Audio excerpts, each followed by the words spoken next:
Morning વિદ્યાર્થી મિત્રો, આપણે અગાઉના લેક્ચરમાં હેલો એરિનની કેન્દ્રાનુરાગી વિસ્થાપન પ્રક્રિયાઓ વિશે થોડીક સમજ મેળવી હતી. હવે હેલો એરિનની ઇલેક્ટ્રોન અનુરાગી વિસ્થાપન પ્રક્રિયા. હવે આપણું નવું ટાઇટલ આવે છે ઇલેક્ટ્રોન અનુરાગી વિસ્થાપન પ્રક્રિયાઓ. કોની? તો કે હેલો એરિનની. હવે તમારા મગજમાં 11મા ધોરણનું આ ટાઇટલ યાદ આવી જવું જોઈએ કે બેન્ઝીનની ઇલેક્ટ્રોન અનુરાગી વિસ્થાપન પ્રક્રિયાઓ. તો આપણે બેન્ઝીનની 5 ઇલેક્ટ્રોન અનુરાગી પ્રક્રિયાઓ ભણી ગયા હતા. નાઇટ્રેશન, તો નાઇટ્રેશનમાં આપણને ખબર છે કે NO2 સમૂહ દાખલ થાય. સલ્ફોનેશન, તો સલ્ફોનેશનની અંદર આપણને ખબર છે કે SO3H સમૂહ દાખલ થાય. હેલોજિનેશન, તો હેલોજિનેશન ની અંદર આપણને ખબર છે કે હેલોજન સમૂહ દાખલ થાય. એમાં બે પ્રક્રિયા ભણેલા, ક્લોરિનેશન અને બ્રોમિનેશન. પછી આલ્કાઇલેશન, તો આલ્કાઇલેશન ની અંદર આપણે આલ્કાઇલ સમૂહ દાખલ થાય, દાખલા તરીકે મિથાઇલ, ઇથાઇલ. અને એવી રીતે પાંચમી પ્રક્રિયા ભણ્યા હતા એસાઇલેશન. તો એસાઇલેશનમાં આપણને ખબર છે કે COCH3 દાખલ થાય અથવા COR બોલીએ છીએ. તો આ 5 પ્રક્રિયાઓ આપણે ભણ્યા છે. અને ઇલેક્ટ્રોન અનુરાગી એટલે આપણને ખબર છે કે બધા પોઝિટિવ આયનો હોય. આ રીતે NO2+, SO3H+, X+, R+, R તરીકે CH3+, C2H5+. તો આ મિથાઇલ, ઇથાઇલ, આ બધા ઇલેક્ટ્રોન અનુરાગી કહેવાય. અને એ ઇલેક્ટ્રોન અનુરાગી બેન્ઝીનના પાઈ ઇલેક્ટ્રોન વાદળ વડે આકર્ષાય. આપણે આ બેન્ઝીન હતું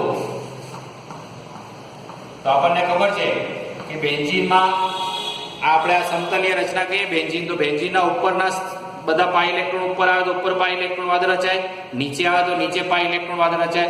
એટલે કે પાઈ ઇલેક્ટ્રોન વાદળ એની ઉપર નીચે ભ્રમણ કરતું હોય અને એ પાઈ ઇલેક્ટ્રોન વાદળથી ફક્ત આ બધા ઇલેક્ટ્રોન અનુરાગી આયનો જ આકર્ષાય. આ બધા ઇલેક્ટ્રોન અનુરાગી આયન જ આકર્ષાય. અને આ ઇલેક્ટ્રોન અનુરાગી આયન આકર્ષાય એટલે અહીંયા તમારે એટલે કે આ ઇલેક્ટ્રોન અનુરાગી આયનો આકર્ષાય તો જ એ બેન્ઝીન ચક્રમાંથી H+ આયનને દૂર કરે અને દૂર કરીને પોતે એન્ટ્રી લે. એટલે બેન્ઝીન ચક્રમાંથી શું દૂર થાય? તો કે H+ આયન દૂર થાય. અને H+ આયન દૂર થાય, જ્યાંથી દૂર થાય, ધારો કે અહીંથી દૂર થયો તો અહીંયા NO2 દાખલ થાય તો બની જાય નાઇટ્રોબેન્ઝીન. અહીંયા SO3H દાખલ થાય તો બની જાય બેન્ઝીન સલ્ફોનિક એસિડ. અહીંયા ધારો કે Cl દાખલ થઈ જાય તો બની જાય ક્લોરોબેન્ઝીન. અહીંયા Br+ દાખલ થઈ જાય તો બ્રોમોબેન્ઝીન બની જાય. અહીંયા મિથાઇલ દાખલ થઈ જાય તો ટોલ્યુઇન બની જાય. અહીંયા ઇથાઇલ દાખલ થઈ જાય તો ઇથાઇલ બેન્ઝીન બની જાય. અહીંયા COCH3 દાખલ થઈ જાય તો એસિટોફિનોન બની જાય. તો આવી આપણે બેન્ઝીનની લગભગ 5 કે 6 વિસ્થાપન ઇલેક્ટ્રોન અનુરાગી વિસ્થાપન પ્રક્રિયા ભણ્યા હતા. એટલે કે ઇલેક્ટ્રોન અનુરાગી એન્ટર થાય ને ઇલેક્ટ્રોન અનુરાગી દૂર થાય. આ ઇલેક્ટ્રોન અનુરાગી H+ રૂપે દૂર થાય. તો એવી જ પ્રક્રિયા આપણે આ બધી પ્રક્રિયાઓ આપણે હેલો એરિનમાં અભ્યાસ કરવાનો છે. તો આ મેં તમને એક બેઝિક ફોર્મેટ બતાવ્યો કે કયા કયા પ્રક્રિયાઓ આપણે કરી શકીએ. તો અહીંયા આપણે પહેલું લઈએ તો કે હેલોજિનેશન અથવા ક્લોરિનેશન. તો ક્લોરિનેશન કરીએ તો આપણને ખબર છે કે આ બેન્ઝીન ચક્ર છે અને બેન્ઝીન ચક્ર પર અહીંયા Cl જોડાયેલો છે એટલે આ ક્લોરોબેન્ઝીન છે. હવે આ ક્લોરોબેન્ઝીનની આપણે ઇલેક્ટ્રોન અનુરાગી વિસ્થાપન પ્રક્રિયા કરીએ તો આપણને ખબર છે કે ક્લોરિનેશન કરવાનું છે એટલે ક્લોરો સમૂહ દાખલ થાય. પણ અહીંયા હવે ક્લોરોબેન્ઝીન છે એટલે યાદ રાખવાનું કે દાખલ થયેલો આ સમૂહ છે એ સમૂહ એ નવા આવનાર સમૂહ માટે પ્રેરક સમૂહ બને. અહીંયા Cl છે દાખલ થયેલો Cl સમૂહ છે એ કેવો સમૂહ કહેવાય? પ્રેરક સમૂહ કહેવાય. આ બધું 11મા ધોરણમાં ભણી ગયા છો.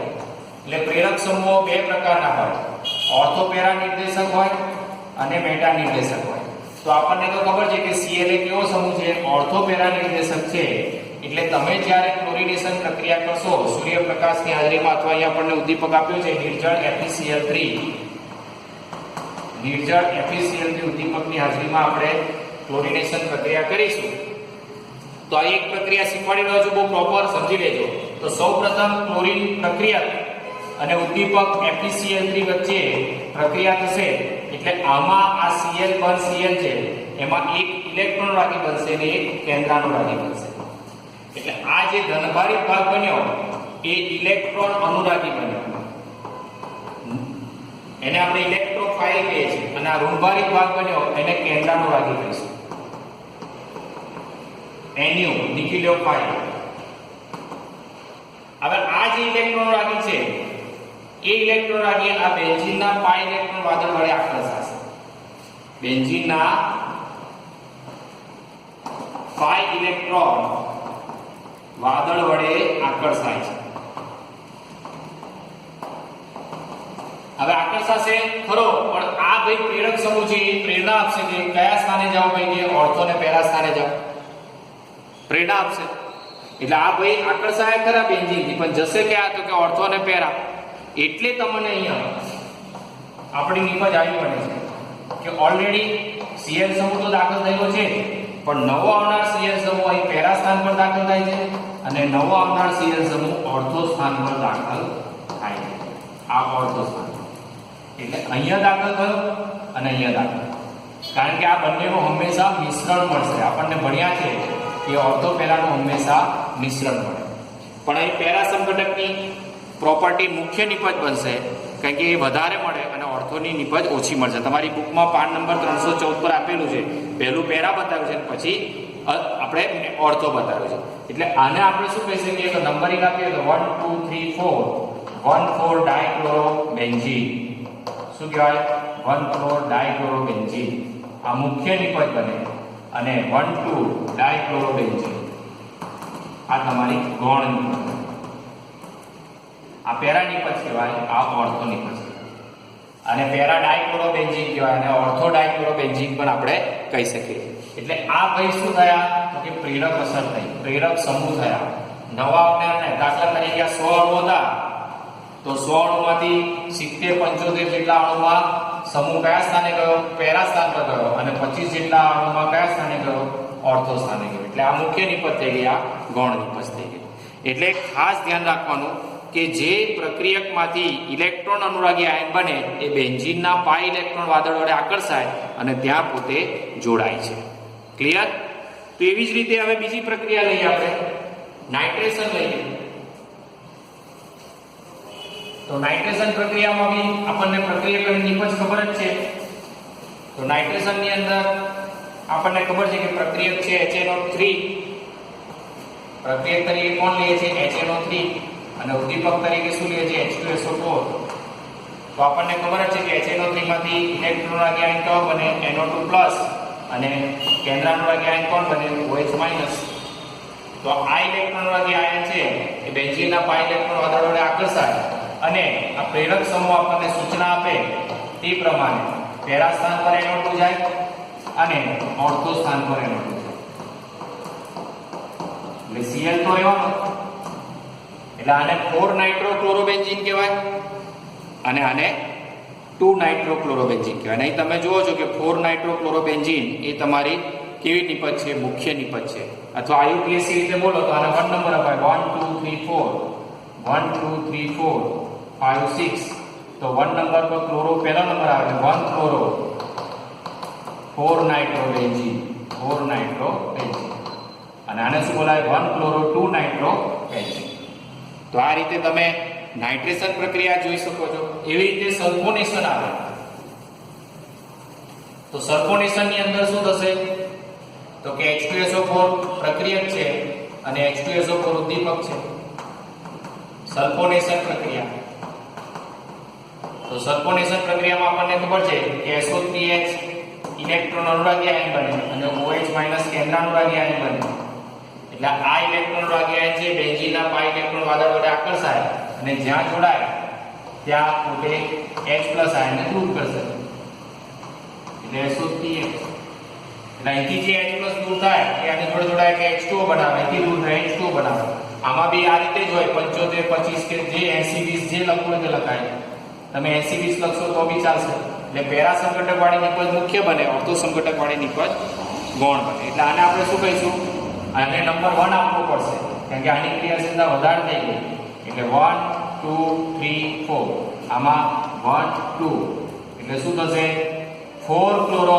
બેન્ઝીન સલ્ફોનિક એસિડ અને 2 ક્લોરો બેન્ઝીન સલ્ફોનિક એસિડ કહીશું. આને 4 ક્લોરો બેન્ઝીન સલ્ફોનિક એસિડ કહીશું અને 2 ક્લોરો બેન્ઝીન સલ્ફોનિક એસિડ કહીશું. તો આ રીતે આપણા મગજમાં ક્લિયર થઈ જવું જોઈએ. હવે મુખ્ય પ્રક્રિયાઓ છે આલ્કાઇલેશન અને એસાઇલેશન. તો આલ્કાઇલેશન ની અંદર આલ્કાઇલ સમૂહ દાખલ થાય અને એસાઇલેશન ની અંદર એસાઇલ સમૂહ દાખલ થાય. આપણે જ આપણે વાત કરી ગયા. તો દાખલા તરીકે આપણે આલ્કાઇલેશન પ્રક્રિયા લઈએ. આલ્કાઇલેશન તો આલ્કાઇલેશન પ્રક્રિયાની અંદર આપણે ક્લોરોમિથેન લઈએ છીએ હા અને ઉદ્દીપક તરીકે આપણે નિર્જળ AlCl3 લીધો. તો આપણને ખબર જ છે કે આમાંથી ઇલેક્ટ્રોન આયન કોણ બનશે CH3+ અને કેન્દ્રાનુરાગી આયન કોણ બનશે Cl-. તો આ ઇલેક્ટ્રોન રાગી છે બેન્ઝીનના પાઈ ઇલેક્ટ્રોન વાદળ વડે આકર્ષાય અને પોતે કયા સ્થાને જોડાય તો કે પેરા સ્થાને જોડાય અને ઓર્થો સ્થાને જોડાય.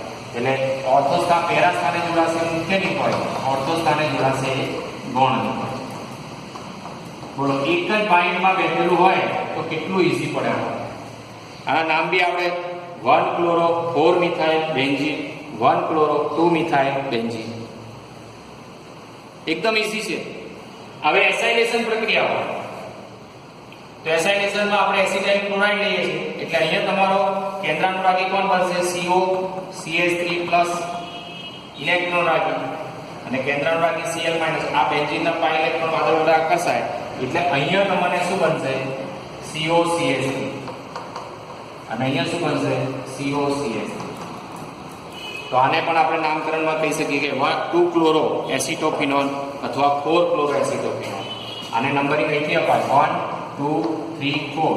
Cl ના હોય તો આને આપણે એસિટોફિનોન કહીએ છીએ એટલે 4 ક્લોરો એસિટોફિનોન 2 ક્લોરો એસિટોફિનોન.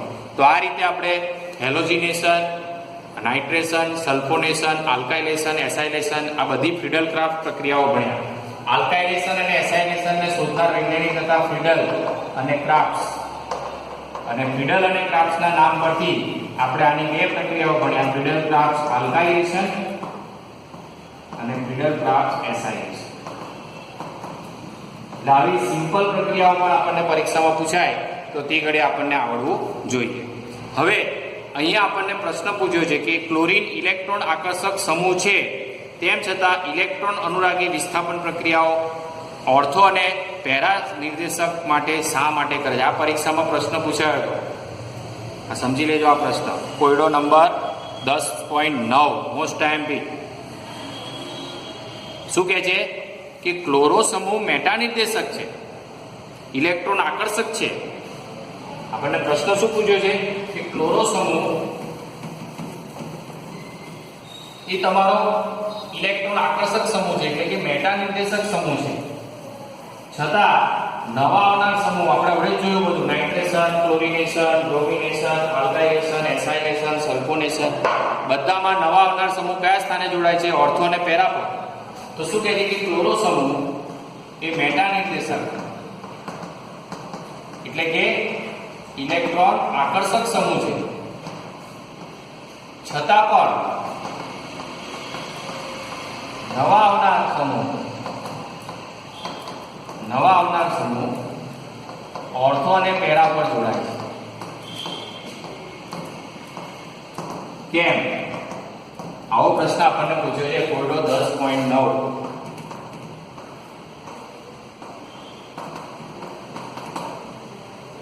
તો અહીંયા બહુ સરસ સમજાયેલું છે. જો E+ એટલે ઇલેક્ટ્રોન અનુરાગી સમજવાનું. જો અહીંયા મસ્ત સમજાયેલું છે. આ ક્લોરોબેન્ઝીન છે અને એમાં આપણે જે રીતે બુકમાં લખી જે રીતે ત્રિબંધ બતાવીએ એટલે તમને આઈડિયા આવે. અહીંયા Cl છે.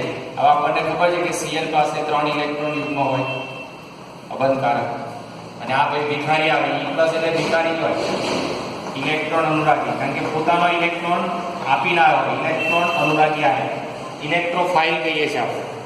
હવે એ શું કરશે તો કે ઓર્થો સ્થાન પર એ બતાવેલું છે. જુઓ તો ઓર્થો સ્થાન પર બતાવ્યું છે તે ઘડી શું થશે તો બરાબર સમજજો ધ્યાનથી. હવે અહીંયા Cl છે. હવે Cl પાસે તો પોતાના 3 ઇલેક્ટ્રોન ફરવા લેવા છે. હવે આ બંધ છે એ બહાર નીકળે છે કારણ કે આ ભિખારી છે. એટલે અહીંયા કાર્બન સાથે એક H તો જોડાયેલો છે અને આ બંધ બહાર નીકળી ગયો એટલે અહીં જોડાયેલો છે. આ બંધ અહીં બહાર આવી ગયો, બહાર આવે. કેમ બહાર આવે? તો કે E ને જોડવા માટે આવે. એટલે અહીંયા બે બંધ રહ્યા. એટલે આ ભાઈએ ઇલેક્ટ્રોનની ઉણપ થઈ જો એના કેટલા બંધ થઈ ગયા? 1 2 ને 3 બંધ થઈ ગયા એટલે અહીંયા પ્લસ લખ્યું. કારણ કે આ કાર્બનનો ઇલેક્ટ્રોન તો અહીં છે જ, પણ આ કાર્બનનો ઇલેક્ટ્રોન આ જે કાર્બન વચ્ચે બંધ હતો ને, એટલે જો 1 2 3 ને 4 એટલે આ ઇલેક્ટ્રોન કઈ જતો રહ્યો? આ કાર્બન પાસે જતો રહ્યો, કારણ કે આખો બંધ જ જતો રહ્યો. એટલે અહીંયા નો ભાર આવે પ્લસ. હવે એવી જ રીતે પ્રેરક અસર મધ્યવર્તી કાર્બોકેટાયનને અસ્થાયી બનાવે છે. અહીં શું લખ્યું છે? આ પ્રેરક અસર થઈ, પ્રેરક અસર મધ્યવર્તી કાર્બોકેટાયનને અસ્થાયી બનાવે છે. એટલે શું થશે અહીંયા? તો અહીંયા સિમ્પલ બતાવેલું છે જો કે આ E+ બન્યો એટલે આ ઇલેક્ટ્રોનિકમાં છે એ અહીંયા આવશે.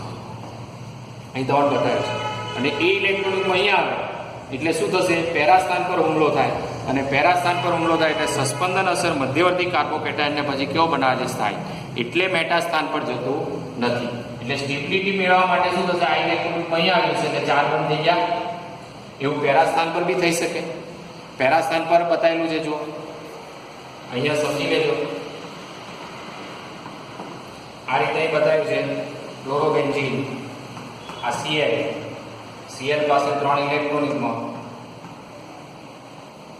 હવે પેરા સ્થાનનું આપણે જોઈએ તો પેરા સ્થાન પર જ્યારે E+ આવે છે તો પેરા સ્થાન પર આવે ત્યારે શું થાય? તો કે આ ઇલેક્ટ્રોનિકમાં બહાર આવી જાય અને બહાર આવી જાય એટલે આવું થાય જો આ બે બંધ એવા જ રહેશે. અહીંયા Cl છે એની પાસે 3 ઇલેક્ટ્રોનિકમાં છે.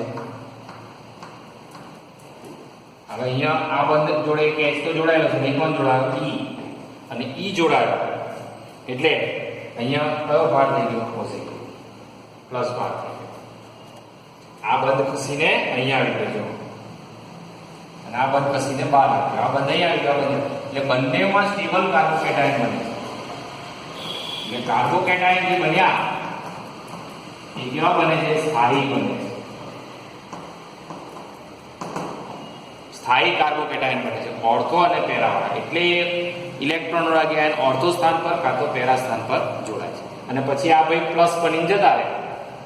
હવે આગળ શું થાય? જો આગળની ક્રિયા આપો જો આવું થયું, અહીંયા પોઝિટિવ ભાર આવ્યો, અહીંયા Cl છે, આ એના 3 ઇલેક્ટ્રોનિકમાં છે, આ H છે અને આ E છે. હવે આ ભાઈ H+ આયન તરીકે દૂર થશે. હવે દૂર થાય એટલે પોતાનો બંધ આપી દે એટલે શું થશે? પાછું અહીંયા અહીં તમે જોઈ શકો છો કે આ ઇલેક્ટ્રોનિકમાં પાછું અહીંયા આવી જશે અને પાછું અહીંયા એટલે દ્વિબંધ થઈ ગયો ને અહીંયા E જોડાઈ ગયો. એટલે E તરીકે કોઈ પણ હોય, નાઇટ્રો હોય, ક્લોરો હોય, બ્રોમો હોય, કોઈ બી હોય, એટલે આ રીતે પાછું પડી. એટલે આ બંધ છે એ પાછો અહીંયા આવે. અહીંયા આવી જાય એટલે બધી જગ્યાએ દ્વિબંધ થઈ એટલે સ્થાયી સંયોજન બને. પણ આપણે શીખ્યા કે ઓર્થો સંઘટક અલ્પ પ્રમાણમાં મળે અને પેરા સંઘટક હોય અહીંયા હોય, આ E અહીંયા હોય.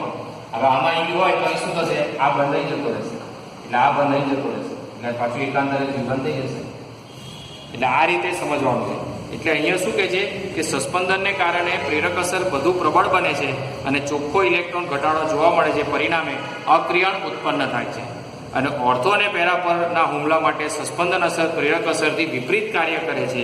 તેથી ઓર્થો અને પેરા સ્થાન પરના હુમલા માટે અક્રિયણને ઓછું કરે છે. આમ પ્રતિક્રિયાત્મકતા પ્રબળ પ્રેરક અસર દ્વારા તથા સ્થાન નિર્દેશન સસ્પંદન દ્વારા નિયંત્રિત થાય છે. માટે મેટા સ્થાન પર આ શક્ય નથી. તો આ વસ્તુ આપણા મગજમાં ખાસ ક્લિયર થઈ જવું જરૂરી છે. હવે આપણે છેલ્લો ટોપિક જોઈએ, હેલો એરિનની ધાતુ સાથેની પ્રક્રિયાઓ. હવે છેલ્લો ટોપિક છે એ ખાસ અગત્યનો ટોપિક છે અને આ આપણને આવડે એવો છે, બહુ સહેલો છે. હેલો એરિનની ધાતુ સાથેની પ્રક્રિયા. આ કોયડો 10.9 બે વખત લખી કાઢજો, બહુ જ અગત્યનો છે અને એને વારંવાર તૈયાર કરજો, ઘણીવાર 2 ગુણમાં પૂછાય છે. હવે હેલો એરિનની ધાતુ સાથેની પ્રક્રિયાઓ. ધાતુ સાથેની પ્રક્રિયાઓ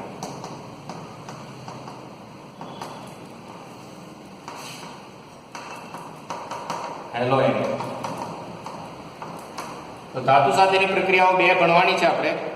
જેમ આપણે બનાવટમાં ફિંકલસ્ટેઇન અને શ્વાર્ટ્ઝ પ્રક્રિયા ભણી ગયા હતા, એવી રીતે અહીંયા વુડ્સ પ્રક્રિયા, વુડ્સ ફિટિંગ પ્રક્રિયા.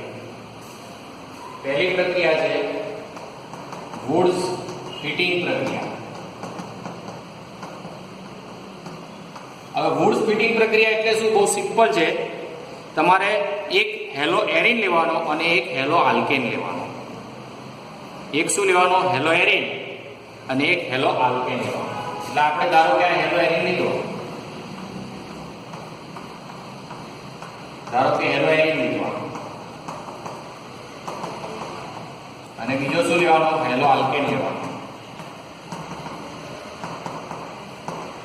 હવે આને આપણે સાદી રીતે બોલીએ તો આને એરાઇલ હેલાઇડ કહેવાય. Aryl halide.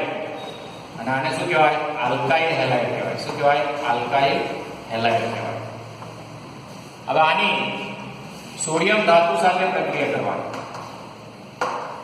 અને સોડિયમ ધાતુ સાથે પ્રક્રિયા કરીએ એટલે એ પ્રક્રિયાને આપણે વુડ્સ ફિટિંગ પ્રક્રિયા કહીશું. વુડ્સ ફિટિંગ પ્રક્રિયા. સોડિયમ ધાતુ સાથે શુષ્ક ઇથરની હાજરીમાં પ્રક્રિયા થાય. આ ખાસ યાદ રાખવાનું. જો આ ના લખો તો અડધો માર્ક્સ કપાઈ જાય. હવે અહીંયા 2 મોલ સોડિયમ ધાતુ લઈએ છીએ એટલે બંને જગ્યાએથી X દૂર થશે. જો અને આ R ને આ R જોડાઈ જશે. એટલે અહીંયા શું થયું? જો કે આ બેન્ઝીન રિંગ પર શું આવી ગયું? અહીંયા આ બે R જોડાઈ ગયા અને અહીંયા શું થઈ ગયું? 2NaX થઈ ગયું. આ છૂટું પડે, દૂર થાય. એટલે 2X 2 સોડિયમ સાથે જોડાઈ જાય અને આ રીતે 2 R ભેગા થઈ જાય. એટલે સિમ્પલ આપણે સમજવાની કોશિશ કરીએ ઉદાહરણથી. તો દાખલા તરીકે અહીંયા મેં Cl લીધું છે, ક્લોરોબેન્ઝીન. આ શું લીધું? ક્લોરોબેન્ઝીન લીધું. ક્લોરોબેન્ઝીન. હવે અહીંયા આપણે લઈએ છીએ મિથાઇલ ક્લોરાઇડ. અહીંયા શું લઈએ છીએ? CH3Cl chloromethane. હવે અહીંયા શું થશે? તો કે બે ધાતુ સાથે 2 Cl જોડાઈ જશે એટલે 2NaCl બની જશે. એટલે અહીંયા શું જોડાઈ ગયું? તો કે અહીંયા R તરીકે શું જોડાઈ ગયું? CH3. એટલે આને બોલાવીશું મિથાઇલ બેન્ઝીન. Methyl benzene. એટલે આ બે R જોડાઈ ગયા, એરાઇલ અને મિથાઇલ. Methyl benzene. દાખલા તરીકે અહીંયા તમે CH3CH2Cl લીધો, ક્લોરોઇથેન લીધો, તો અહીંયા ઇથાઇલ ગ્રુપ જોડાઈ જાય. CH2CH3 એટલે મિથાઇલ ની જગ્યાએ અહીંયા શું થઈ જાય? ઇથાઇલ બેન્ઝીન થઈ જાય. બહુ સિમ્પલ છે. આને વુડ્સ ફિટિંગ પ્રક્રિયા કહેવાય. એટલે અહીં લખેલું છે જો કે આલ્કાઇલ હેલાઇડ અને એરાઇલ હેલાઇડના મિશ્રણની શુષ્ક ઇથરમાં સોડિયમ ધાતુ સાથે પ્રક્રિયા કરવામાં આવે તો આલ્કાઇલ એરાઇલ સંયોજન બને. આને શું કહેવાય? આલ્કાઇલ એરાઇલ સંયોજન કહેવાય.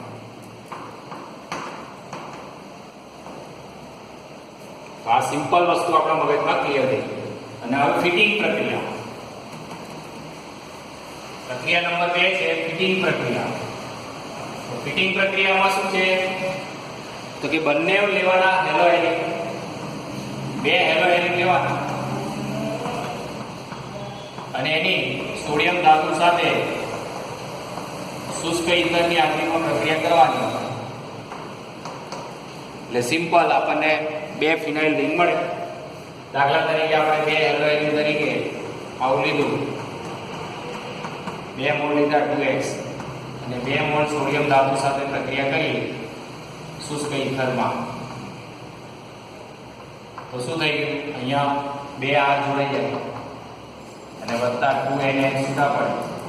એટલે અહીંયા તમારા 2 R આ રીતે જોડાય. તો આ એક ફિનાઇલ લઈ અને આ બીજી ફિનાઇલ. એટલે આને બાય ફિનાઇલ કહેવાય. શું કહેવાય? બાય ફિનાઇલ. અને વત્તા 2NaX છૂટા પડે. બાય ફિનાઇલ બોલો, ડાય ફિનાઇલ બોલો, જે બોલવો એટલે બોલાય. બાય એટલે 2 અને ડાય એટલે પણ 2. તો અહીંયા ધારો કે ક્લોરોબેન્ઝીન લીધા 2 મોલ, તો અહીંયા 2 NaCl બને. દાખલા તરીકે 2 બ્રોમોબેન્ઝીન લીધા, તો અહીંયા શું બને? 2 NaBr બને. આ પ્રોડક્ટ તો આવી નથી એટલે આ ફિટિંગ પ્રક્રિયા થઈ ગઈ. એટલે તમારી બુકમાં લખ્યું છે કે એરાઇલ હેલાઇડ સંયોજનોની શુષ્ક ઇથરમાં સોડિયમ ધાતુ સાથેની પ્રક્રિયા કરવામાં આવે ત્યારે તે સમાનધર્મી સંયોજનો આપે છે જેમાં બે એરાઇલ સમૂહો જોડાયેલા હોય છે. આ બે એરાઇલ સમૂહ એ બે જોડાય. તો અહીંયા તમારે મોસ્ટ આઈએમપી પ્રક્રિયાઓ પૂરી થઈ. હેલો આલ્કેન હેલો એરિનની કેન્દ્રાનુરાગી વિસ્થાપન પ્રક્રિયાઓ. હવે લખાણ સંબંધી પ્રશ્નો તમને આપેલા છે 10.7 કે નીચે દર્શાવેલી જોડમાંથી કયો આલ્કાઇલ હેલાઇડ SN2 ક્રિયાવિધિ દ્વારા વધુ ઝડપી પ્રક્રિયા કરશે તે અંગે તમે શું અપેક્ષા રાખો છો? તો આપણને ખબર જ હોવી જોઈએ કે SN2 એટલે 1 ડિગ્રી વાળો હોવો જોઈએ અને SN1 હોય તો 3 ડિગ્રી વાળો હોવો જોઈએ. તો આ 10.7 કોયડો છે લખાણ સંબંધી. આ 10.7, 10.8 અને 10.9 આ ત્રણે લખાણ સંબંધી છે એ તમારે પ્રેક્ટિસ કરવાની. અને એમાં તમને જો ખ્યાલ ના આવે તો મને પૂછજો, તો વ્યવસ્થિત રીતે હું તમને સમજાવીશ. ક્લિયર? તો આમાં કોઈ તકલીફ હોય તો ખાસ મને ધ્યાન દોરવાનું. હવે બીજો 10.8મો કોયડો છે કે નીચે દર્શાવેલ હેલોજન સંયોજનોની જોડો પૈકી કયું સંયોજન ઝડપથી SN1 પ્રક્રિયા આપશે? તો 3 ડિગ્રી વાળો. પછી 10.9 છે એમાં નીચેના પૈકી A, B, C, D, E, R અને R' ઓળખાવો. તો આ બહુ સરસ પ્રક્રિયા છે. તો આપણે પ્રયત્ન કરીએ શું થાય છે તે જોઈએ. 10.9 જોઈએ લખાણ સંબંધી. તો 10.9 ની અંદર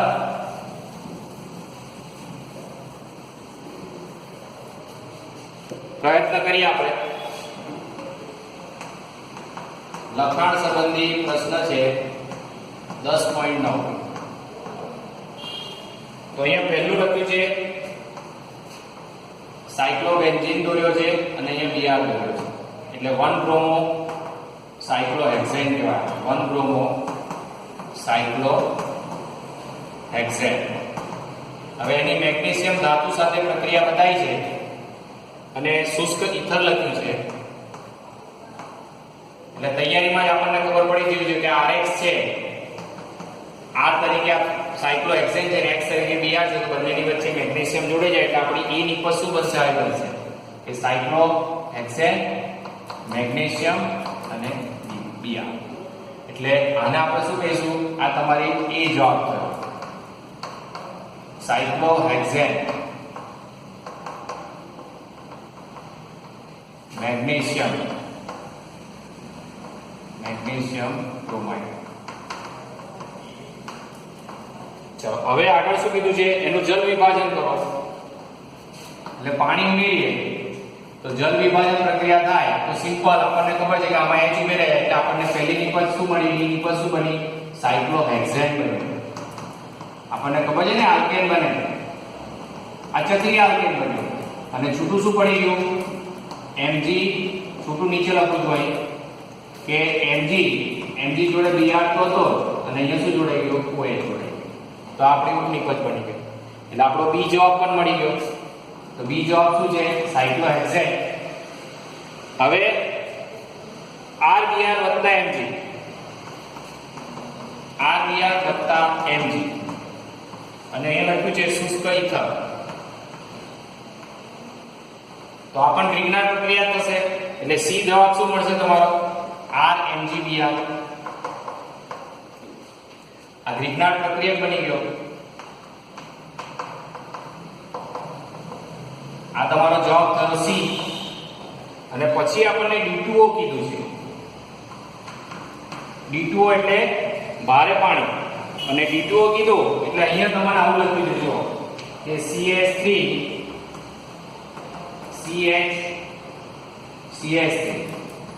અને અહીંયા D જોડ્યો છે. એટલે ડ્યુટેરિયમ તરીકે D જોડ્યો છે. તો આપણને D પૂછ્યો એટલે D શું આવે? બોલો. તો અહીંયા D તરીકે આપણે શું લઈશું? R લઈશું. RMgBr D2O એટલે R જોડે R તરીકે આપણો મિથાઇલ છે તો B તરીકે H કરી લઈશું. અને છેલ્લે પછી આપણને આ રીતે શુષ્ક ઇથરની હાજરીમાં પ્રક્રિયા આપી છે. એટલે અહીંયા R તરીકે પ્રોપાઇલ સમજવાનું. આ તમારો R થયો. આઇસોપ્રોપાઇલ પ્રોપાઇલ. આ તમારો R છે. ડાયસો પ્રોપાઇલ છે આવું છે જો CH3 CH આ બીઆર અહીં એટલે અહીંયા આવું થશે જો CH3 CH3 અહીંયા કોણ જોડાયો MgBr. હવે અહીંયા આમાંથી કોણ જોડાશે D+ અને OD- એટલે આ D અહીં જોડાશે જો આ H ની જગ્યાએ D અહીં આવી જશે એટલે આ નિપજ બની ગઈ અને બાકીની ઉપ નિપજ કઈ બનશે તો કે MgBr અને અહીંયા કોણ જોડાશે OD. દાખલું સમજી ગયા એટલે D કેવી રીતે આવે ખ્યાલ આવી ગયો. હવે આપણી આગળની પ્રક્રિયા છે જોઈએ તો આ રીતે ABCD જવાબો લખતા શીખવાનું. આવું 5 ગુણમાં ઘણી વખત પ્રશ્ન પૂછાઈ જાય છે તો બેઠો ચોપડીનો પૂછાય છે અને તે ઘડી આપણને ગૂંચવાડો ના થાય ખાસ ધ્યાન રાખવાનું. હવે આવું દોર્યું છે જુઓ CH3 પછી અહીંયા પણ CH3 તો અહીં તમે કાર્બન મૂકી દેવાના 1 2 3 4 કાર્બન એટલે બ્યુટેન છે એટલે નંબરિંગ આપો તો 1 2 3 4 એટલે 2 2 3 3 ટેટ્રા મિથાઇલ બ્યુટેન કહેવાય. શું કહેવાય 2 2 3 3 ટેટ્રા 1 2 3 4 ટેટ્રા મિથાઇલ છે ને અને બ્યુટેન. હવે આપણને શું કીધું છે અહીંયા તો અહીંયા તમને આમનું ટી મારી છે અને અહીંયા સોડિયમ લખ્યું છે શુષ્ક ઇથર અને આપણને અહીંયા R' કીધું છે R' આ બાજુ લખ્યું છે Mg અહીંયા આપણને ટી પૂછ્યું છે અને પછી લખ્યું છે H2O અહીંયા E પૂછ્યું.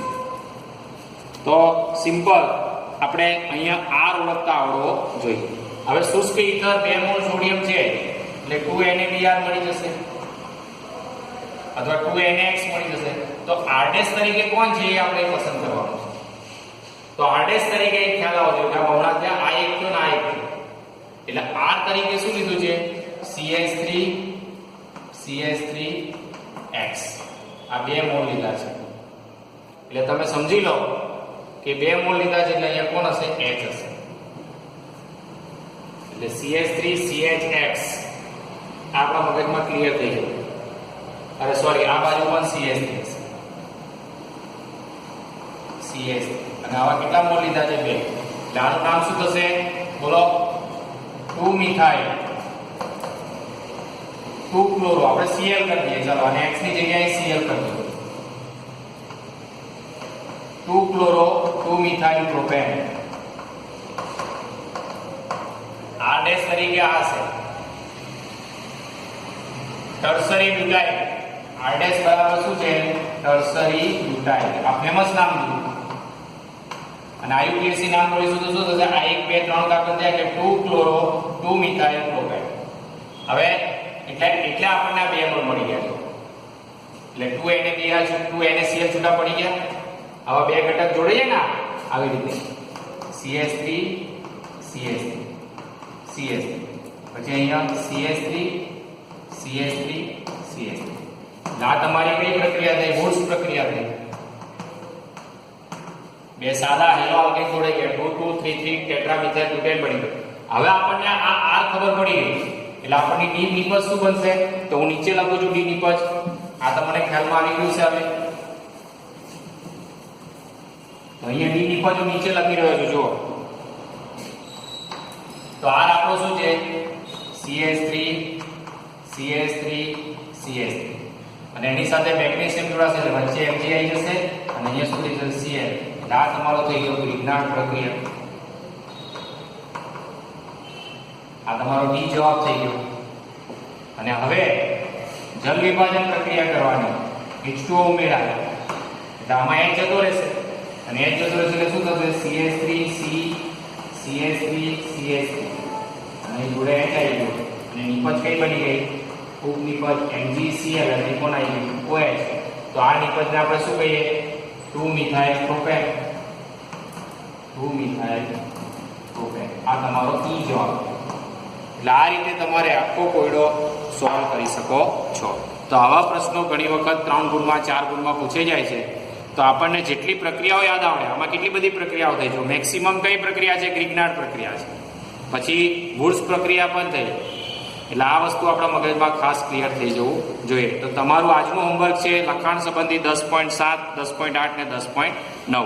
અને હવે એક છેલ્લો લેક્ચર બાકી રહેશે, પોલી હેલો સંયોજનો. આ ખાસ તમે એડવાન્સ વાંચીને રહેજો, એટલે આપણે બહુ ઝડપથી આ લેક્ચર ને સાથે આપણે આ ચેપ્ટર પણ પૂર્ણ કરીશું. Thank you.